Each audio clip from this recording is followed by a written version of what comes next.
everybody. I'm so sorry, Gunther. You will have to listen to me 20 minutes before your idol, the urban planner, will come on stage. I'll try to make it quick, but it's not my style. So I'm sorry for that. Anyway, yeah, it actually all started with this. I don't know if you can hear it. Can you? I don't know if I can do it again.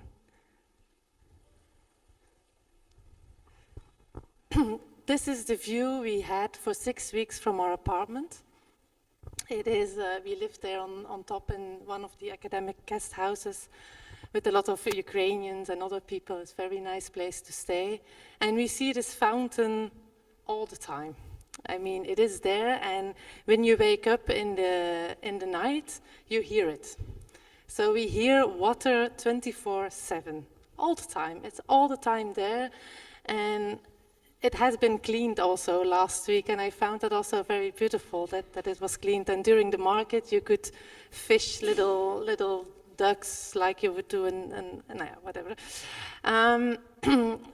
Because you Viennese, if I can call you like that, are so proud of your water. I mean, but so proud. I have never seen somebody being so proud of water, and I'm living in the Netherlands, where we deal a lot with water. We're not so proud of it, but here you're like, it's in your genes, it's in your DNA. I don't know what it is, but you're very proud of it. But I don't get it really, because if you're really proud of your water, how can you have a fountain that leaks 24/7? It leaks. How does that work, that you bring water all the way from the mountain, right? 150 kilometers, 180, I'm not so good with numbers and names. You bring it here and then you let it leak all the time. So that was for us like, at least for me, it was a duck's error in my mind. I really had to think about what happened. And these are then like also we met with Astrid a couple of times, and these are then the maps that we get to make us realize where the water comes from, why we are so proud of it, and then we get to hear that it's 150 meters of pipeline, and there's aqueducts, but 150 kilometers of pipeline that goes very smoothly down to reservoir. How does that work? That's crazy. It's actually as crazy as Seestadt. I mean, a lot of people found it's only asphalt, there's no nature, there's no whatever, but whatever you find of it, it's crazy. It's crazy to have such a huge urban development, and at the same time, the urban plan is super simple. So actually the idea, I'm not going to compare Johannes with the inventor of the pipelines, but still, it's both two very simple ideas, but I couldn't get it. How does that work? So poor people as we are, we had to go into the mountains to do our field work. I mean, Vienna is beautiful, but Austria is better, I have to say. So we went into the mountain, or at least for us, coming from the Netherlands, real mountains. This is in Wildalpen, and I think every week, except the week of the flooding, of course, we went with our little van and also with our two little dogs, who takes fieldwork also very seriously.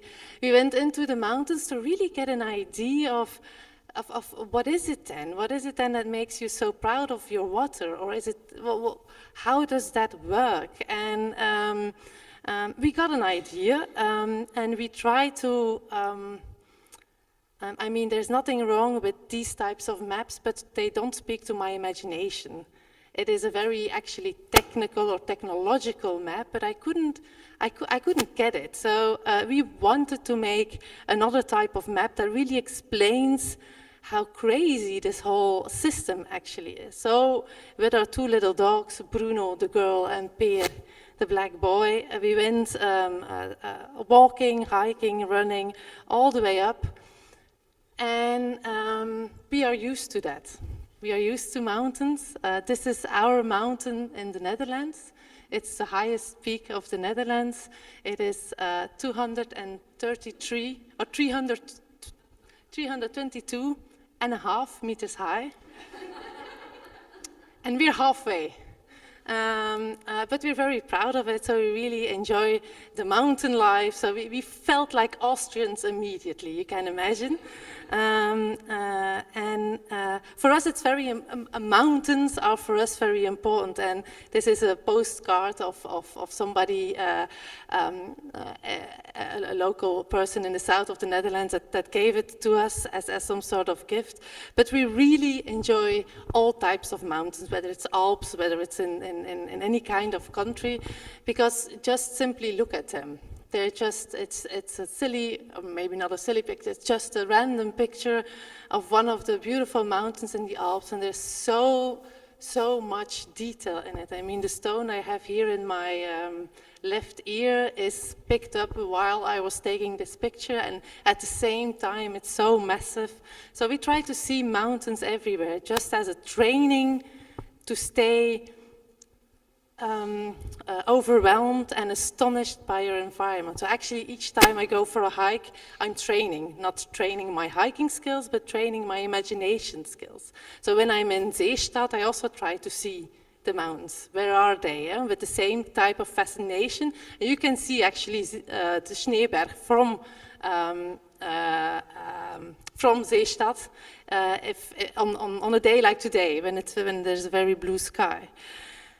And what we do with that fascination and going on site and really being engaged and overwhelmed by your environment and making maps out of that, we call that cartopology, which is a combination of cartography and anthropology. And for us, it's very important discipline that we made our own institute out of it, which is called the Institute of Cartopology. Halfway the Vaalserberg, Mount Vaals, the highest peak of the Netherlands. We're the highest institute in European Netherlands. You might be the biggest urban development of Europe, but we're the highest institute of the Netherlands. I don't know, so it's crazy too. And we're still building it, and you see the Mount Vaals there in the back. And we like mountain huts because it brings people together. We had the pleasure to be in some on the Raks, for example, in the Atterhaus, and it's just a place where everybody is equal, where you can just talk to one another. You eat almost the same meals. It's a place where everybody, I don't know, loosens up a little bit, where it becomes more informal, and that informality is what we seek also when we do research, and also at our institute. You're all welcome to come and to pass by.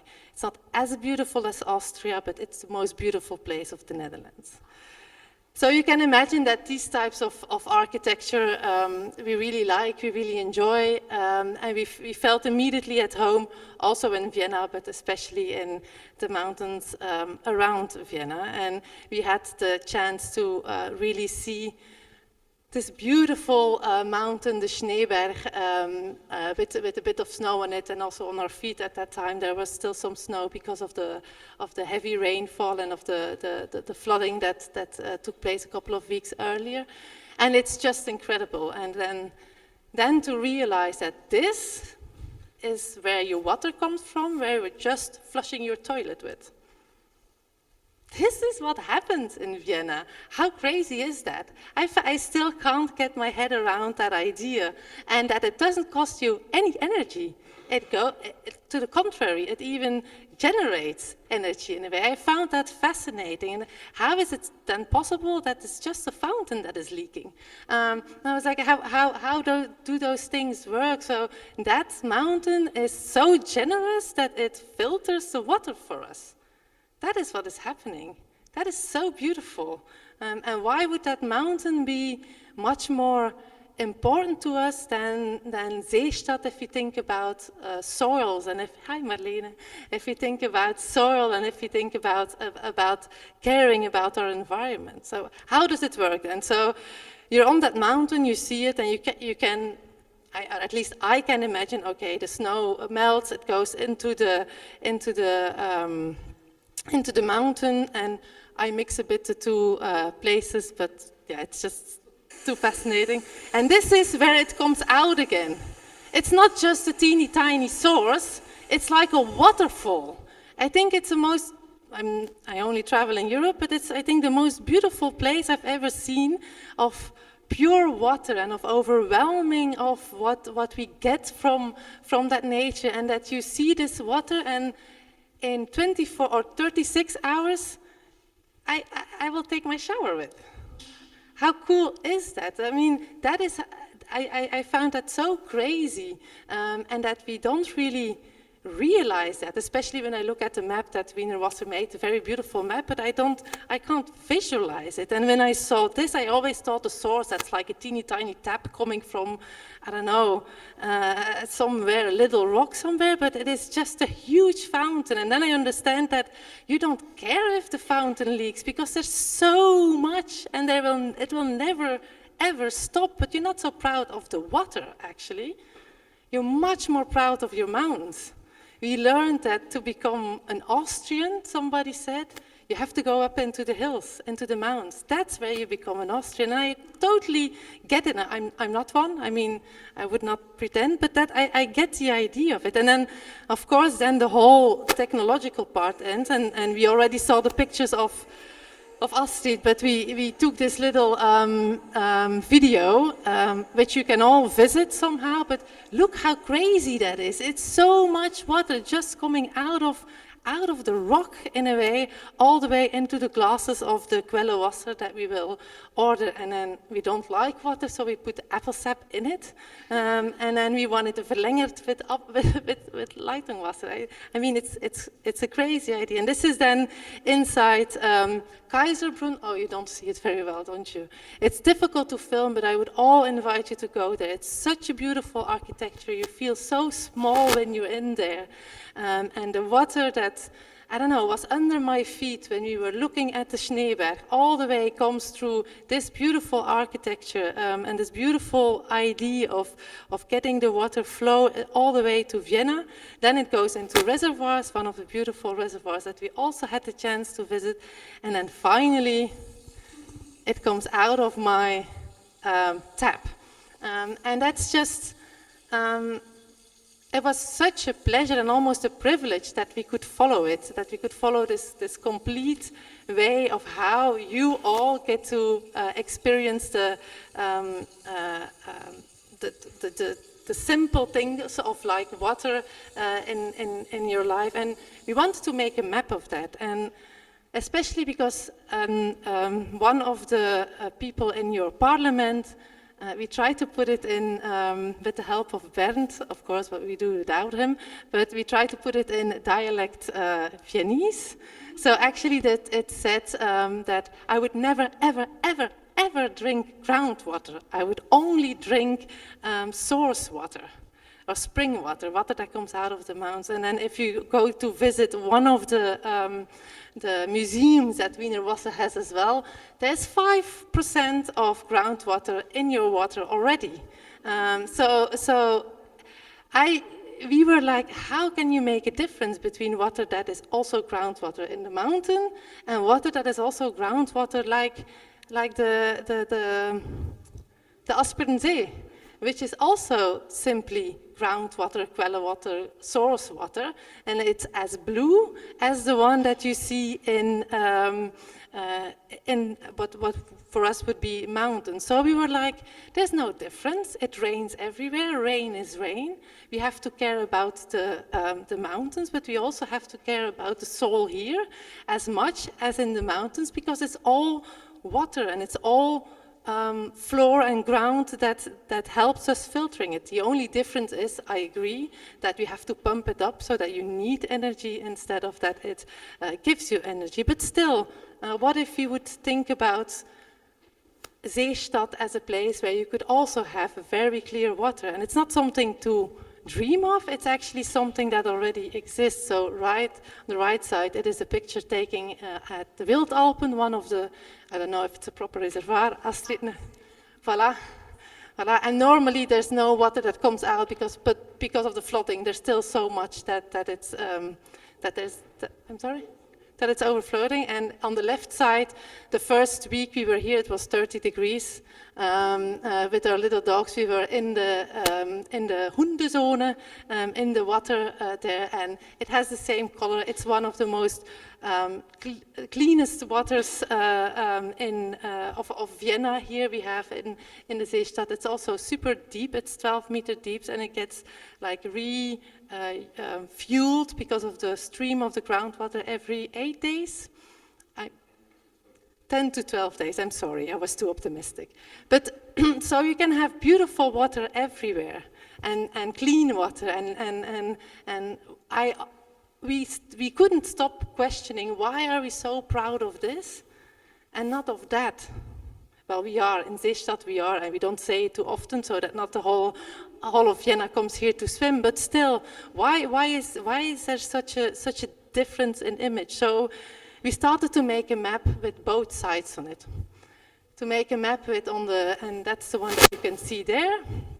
And the original drawings are on the wall together with the drawings we make in Gdansk, like Bernd was explaining. We also have we do this project in 4 cities, and then we have the map here. There will be copies, but the European post offices don't collaborate that well as in European projects, so it's a bit delayed, but we will have 140 copies, so you can reach out to us and then we can send one to you. But the map goes like the little diagram I showed. I'll go a bit back.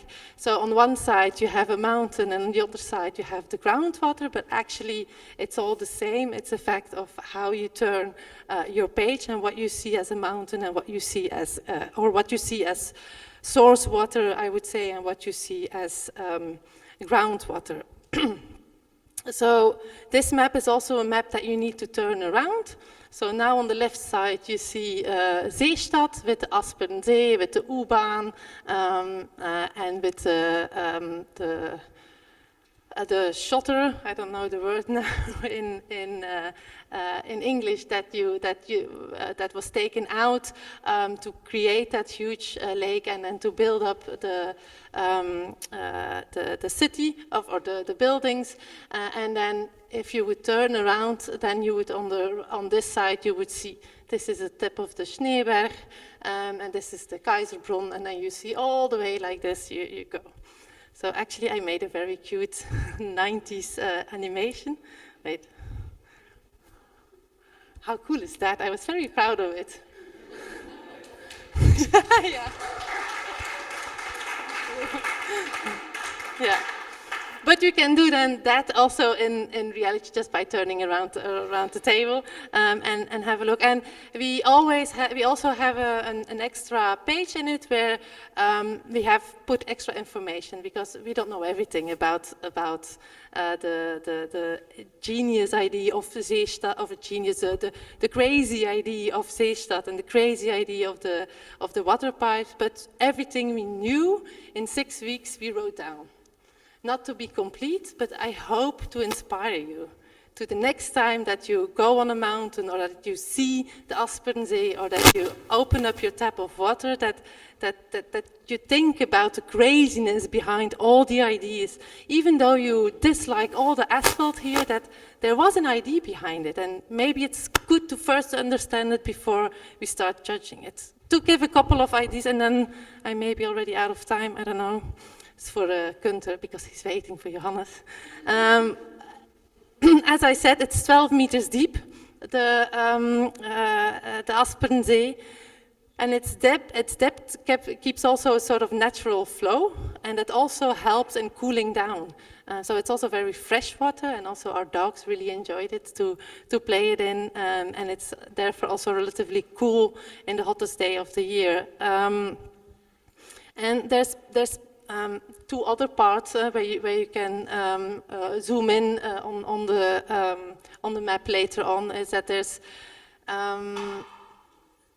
plenty of water, as Astrid said, there's plenty of springs, and what I found fascinating is that we still don't understand how the mountain actually completely works. It's too complicated, it changes all the time. And actually the same counts for Seestadt. I mean, we can think that we control everything, as we talked about yesterday, but you don't control everything. It goes a bit how it goes, and that's also the beauty of development. And only 3% of the available water is used. So it's not that we don't have enough water in Vienna, it's how to get it here in a safe way and being able to store, to speicher it. What I also found super fascinating is when I take the U2, the U-Bahn, and it's probably the same bridge, but I even don't know. And when I cross the bridge over the Danube, that under me, water is doing the opposite direction when I go into the city to provide the Seestadt and the whole 22nd district with water, because there's a huge tube under it. I found that super fascinating, that also that water is traveling not only to Vienna, but also within the city. Water is on top of water to provide the whole city with clear water. A lot of aqueducts, we visited the one in Baden, which is super beautiful, and also that whole place is also crazy, I would say, and also that having an aqueduct was important for some villages to have them, and I found it also beautiful because it's one of the only places where you really see the pipeline. Otherwise, it's always hidden under, and we don't exactly know where it is, which is good, I think. But these are the moments where you realize, oh, water is flowing very quick, I don't know the numbers anymore, but phew, and then when I go home tonight, that's the water that will come out of my pipeline. But there also has been some friction, because the villages, they also say, yeah, but you're taking our water somehow. So it's not only about beauty, and the same counts for Seestadt. It's not only peace and joy and we're a crazy project, but it's also in collaboration with locals everywhere. And that friction is also necessary to keep us awake, to keep questioning ourselves. And then I think I have one last one, which Astrid also talked already about, is the fountain, I always forget it, the Hoogstraalbrunnen, yeah, which also for me it's also a very beautiful, because it's not only let's just start that project and have the whole pipeline built, but it goes together with a World Expo and with a lot of diseases in the city. It goes together with a lot of social housing that was happening at the same time. We learned yesterday at the Karl Marx Hof that was all somehow a bit at the same time. So yeah, there's plenty of crazy ideas in Vienna, and we can all learn a lot of it. And we were very happy that we could be part of it for 6 weeks, and we hope we can come back. Thank you.